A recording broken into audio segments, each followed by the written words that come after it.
No more explanations. പ്രതിയെ ഉടനെ arrest ചെയ്ത് കേസ് ചാർജ് ചെയ്യണം. സാർ എന്ത് ഈ പറയണത്?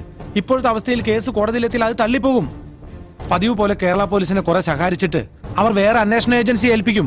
അല്ലെങ്കിലും അത് തന്നെയാണ് സംഭവിക്കാൻ പോകുന്നത്.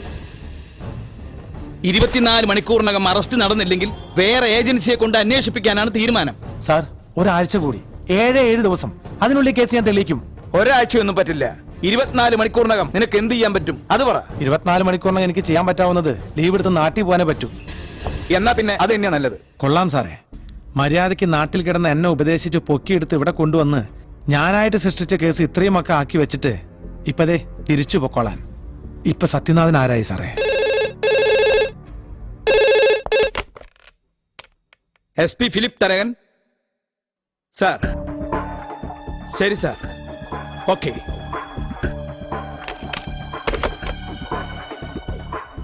കേസ് CBIക്ക് വിട്ടുന്നു.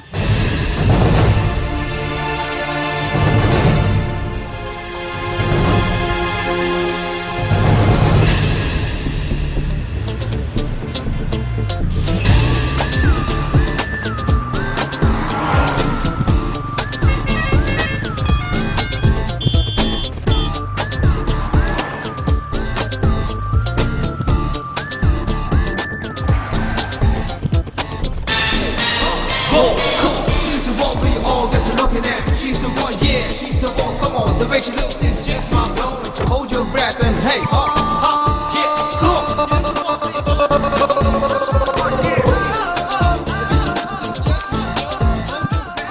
She's amazing.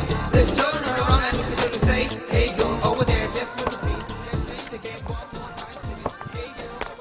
Hello sir. Yes. I'm Nandini Verma from CBI. Oh. You carry on. Take your seat. Thank you. Vimal Roy വധക്കേസിന്റെ അന്വേഷണം ഒരു ലേഡിക്കാണെന്ന് കേട്ടിരുന്നു. പക്ഷേ ആളിത്ര ചെറുപ്പാണെന്ന് കരുതിയില്ല. സർ, എനിക്ക് ഈ കാര്യത്തിൽ കേരള പോലീസിന്റെ എല്ലാ ഹെൽപ്പും വേണം. തീർച്ചയായും ഈ കേസിൽ നിങ്ങളെ ഹെൽപ്പ് ചെയ്യാൻ പറ്റിയ ഒരാള് CI സത്യനാഥനാണ്. ഹൈവേ സൈഡിൽ കണ്ടെത്തിയ ഡെഡ് ബോഡി സാധാരണഗതിയിൽ മെഡിക്കൽ വിദ്യാർത്ഥികൾക്ക് പഠനത്തിന് വിട്ടുകൊടുക്കുന്നതോടെ അവസാനിക്കേണ്ട ഒരു കേസ്. അത് ഇത്രയും ആക്കിയത് സത്യനാണ്. കേസ് തെളിയിക്കാൻ 7 ദിവസം കൂടെ സമയം നൽകണമെന്ന് സത്യൻ എന്നോട് ആവശ്യപ്പെട്ടതാ. പക്ഷേ 7 ദിവസം കൊണ്ട് ഈ കേസ് തെളിയുമായിരുന്നെങ്കിൽ അയാൾക്കത് നേരത്തെ ആകരുതായിരുന്നു. അതെ, എന്നാലും മർഡറിന്റെ ഫുൾ ഡീറ്റെയിൽസുമായി ഞാൻ സത്യനെ നിങ്ങളുടെ ഓഫീസിലേക്ക് അയക്കാം. എന്തു പറയുന്നു? Okay sir. Anyway, best of luck. Thank you sir. ആദ്യം ചോദ്യം ചെയ്യേണ്ടവരുടെ ഒരു ലിസ്റ്റ് തയ്യാറാക്കണം. സഞ്ജനയിൽ നിന്ന് തന്നെ നമുക്ക് തുടങ്ങാം. വാവ്, ഗ്രാൻഡ് ആയല്ലോ നമ്മുടെ താൽക്കാലിക ഓഫീസ്. മുകളിൽ താമസം, താഴെ office. Great. May coming? Yes. I am Sathyanathan. Vimal Roy വധക്കേസിന്റെ അന്വേഷണ ചുമതല എനിക്കായിരുന്നു. SP പറഞ്ഞിരുന്നു ഇങ്ങനെ ഒരാളെ കുറിച്ച്. വരൂ. മാഡത്തിന് എന്തോ ചോദിക്കാനുണ്ടെന്ന് തരയൻ സാർ എന്നോട് പറഞ്ഞു. എനിക്ക് ചോദിക്കാനൊന്നുമില്ല. നിങ്ങൾ എന്തൊക്കെയോ മഹത്തായ കണ്ടുപിടുത്തങ്ങൾ നടത്തിയെന്നോ 7 ദിവസത്തിനകം പ്രതിയെ കണ്ടെത്തുമെന്നോ ഒക്കെ തരകൻ സാർ പറഞ്ഞു. അതെന്താണെന്നറിയാൻ വരാൻ പറഞ്ഞതാ. മഹത്തായ കണ്ടുപിടുത്തങ്ങളൊന്നുമില്ല മാഡം, ചില സംശയങ്ങൾ. അതൊന്ന് ക്ലിയർ ചെയ്താൽ യഥാർത്ഥ കുറ്റവാളിയെ കണ്ടെത്താൻ കഴിയുമെന്ന എന്റെ വിശ്വാസം. ഓ, സംശയങ്ങളും വിശ്വാസങ്ങളും. ഈ വിശ്വാസം എന്ന് പറഞ്ഞാൽ കേരള പോലീസ് പൊതുവെ അന്ധവിശ്വാസികളാണല്ലോ. അതിന്റെ പുറത്താണോ 7 ദിവസം കൊണ്ട് എന്തോ ബ്ലാക്ക് മാജിക് കാട്ടി പ്രതിയെ കണ്ടെത്താമെന്ന് വീരവാദം അടിച്ചത്? Have A seat. പൊതുവെ കേരള പോലീസിന്റെ കയ്യിൽ നിന്ന് ഞങ്ങൾക്ക് ഒരു സഹായവും കിട്ടാറില്ല. പിന്നെ തെളിവുകൾ നശിപ്പിച്ച് പ്രതികളെ രക്ഷിക്കലാണല്ലോ നിങ്ങളുടെ പ്രധാന ഡ്യൂട്ടി. എന്താ, അങ്ങനെ വല്ല സഹായം ചെയ്തു വെച്ചിട്ടാണോ ഈ വരവ്? അങ്ങനെ കേരള പോലീസിനെ അടച്ചു കുറ്റം പറയരുത് മാഡം. ഞങ്ങൾ ഇട്ടിരിക്കുന്ന ഈ കാക്കിക്കുപ്പായം തെളിവുകൾ നശിപ്പിക്കാനോ പ്രതികളെ രക്ഷിക്കാനോ അല്ല, ജനങ്ങളുടെ ജീവനും സ്വത്തിനും സംരക്ഷണം നൽകാനാ. ഈ നാട്ടിൽ അധ്വാനിക്കുന്ന ജനം നികുതിയായി നൽകുന്ന വിയർപ്പിന്റെ മണമുള്ള നോട്ടുകളാ ഞങ്ങൾ ശമ്പളമായി എണ്ണി വാങ്ങിക്കുന്നതിന് ഉറച്ച വിശ്വാസമുള്ളവനാ ഞാൻ. Cool down mister Sathyanathan. ഞാൻ പൊതുവെ പറഞ്ഞതേ ഉള്ളൂ. ഞങ്ങൾ CBIക്കാർ കേരള പോലീസിന് ഒരു അബ്രിവേഷൻ ഉണ്ടാക്കിയിട്ടുണ്ട്. കേരള പോലീസിനെ കുറിച്ച് ഇത്തരം ഒരു മുൻവിധി വെച്ച് പുലർത്തുന്ന CBIയിൽ ഇതൊന്നുമില്ലേ? കോട്ടയത്ത് തിരുവസ്ത്രമണിഞ്ഞൊരു കർത്താവിന്റെ മണവാട്ടി കൊല്ലപ്പെട്ടിട്ട് വർഷം 16ആയി. വർഷാവർഷം മാറി വരുന്ന CBIക്കാരന്റെ കേസ് തെളിച്ചില്ല. എന്തിനാ കേസ് തെളിയിക്കുമെന്ന് തോന്നി ഓഫീസറെ പുകച്ചു പുറത്തിയാടിച്ചത്? ഇവിടുത്തെ പരമോന്നത കോടതി വരെ കുറ്റപ്പെടുത്തിയില്ലേ സെൻട്രൽ ബ്യൂറോ ഓഫ് ഇൻവെസ്റ്റിഗേഷനെ? ചൂടാവല്ല മാഡം, പഴയ കാലൊന്നല്ല. പോക്കറ്റ് അടിക്കാരന്റെ പോക്കറ്റിൽ കൈയിടുന്ന പോലീസിനും കേന്ദ്രമന്ത്രിമാർക്ക് പാദസേവ ചെയ്യുന്ന ചില പരമോന്നത അന്വേഷണ ഏജൻസി ഓഫീസർമാരൊക്കെ ലൈവായി പൊതുജന മധ്യത്തിൽ നിർത്തി തൊലിയിരിച്ച് കാട്ടാൻ മത്സരിക്കുന്ന TV ചാനലിന്റെ കാലത്. പത്രം വായിക്കുന്ന TV കാണുന്ന കൊച്ചു പിള്ളേർക്ക് വരെ അറിയാം CBI യും കേരള പോലീസും ഒരേ നാണയത്തിന്റെ രണ്ട് വശങ്ങളാണെന്ന്. രണ്ടില് നന്മയും തിന്മയുണ്ടെന്ന്. ഇതാ ഈ ബ്ലാക്ക് മേജിക്കാരന്റെ വിയർപ്പിന്റെ ഫലം അത്. വേണമെങ്കിൽ ഉപയോഗിക്കാം.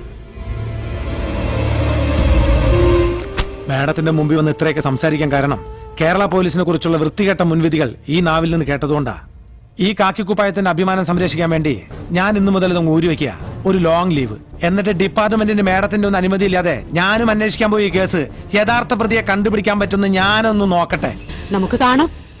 എല്ലാവരും കാണണമെന്ന് പറയാറുള്ളൂ മാഡം, ആരും കാണിക്കാറില്ല. നമുക്ക് കാത്തിരുന്ന് കാണാം.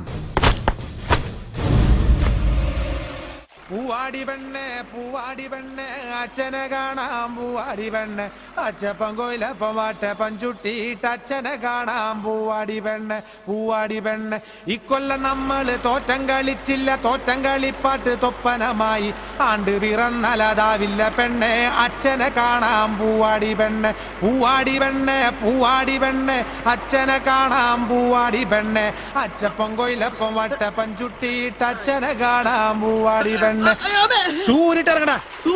ഹൈറ്റ് പറയും. ആ കണ്ടത്തിലിറങ്ങിയ പിന്നെ കാണാണ്ടാവും നിന്നെ. കണ്ടാലറിയാവുന്ന ഒരാളെ. അല്ല സാറ് ലോങ് ലീവ് എടുത്ത് ഈ കണ്ടംപൂട്ടാനായിട്ടായിരുന്ന.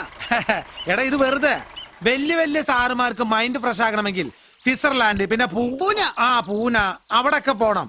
പക്ഷെ സത്യനാഥന്റെ മൈൻഡ് ഫ്രഷ് ആക്കാൻ വേണ്ടിട്ട് ഇതുപോലുള്ള പാടത്തെ പണികളൊക്കെ ചെയ്തിട്ടാണ് നമ്മുടെ മൈൻഡ് ഫ്രഷ് ആക്കണത്. ലോങ് ലീവ് എടുത്ത് കേസ് അന്വേഷിക്കാണെന്ന് കരുതിയിട്ടല്ലേ ഞാനും ലീവ് എടുത്തത്. ലീവ് എടുത്തത് കേസ് അന്വേഷിക്കാൻ വേണ്ടിയൊക്കെ തന്നെയാ. പക്ഷേ ചില പോയിന്റ്സ് ക്ലിയർ ചെയ്യാനുണ്ട്. അതെന്താ?